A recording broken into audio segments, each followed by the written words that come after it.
What's up mga kabisdak? So ang ating video ngayon, gagawa tayo ng stuffed mushroom.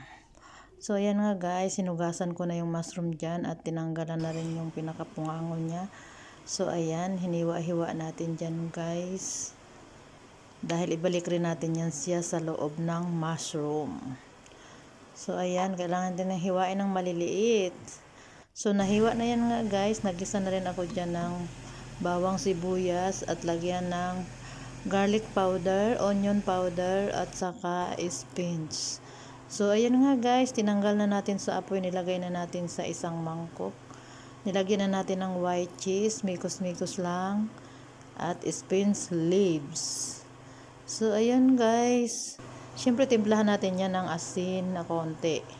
So ayan, ibinalik na natin siya dyan sa loob. Ayan, iayos na natin.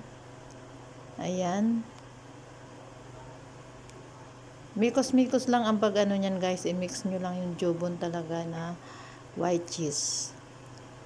Nagdagdag din ako dyan ng mozzarella. So ayan, nilagyan na natin ng mozzarella cheese.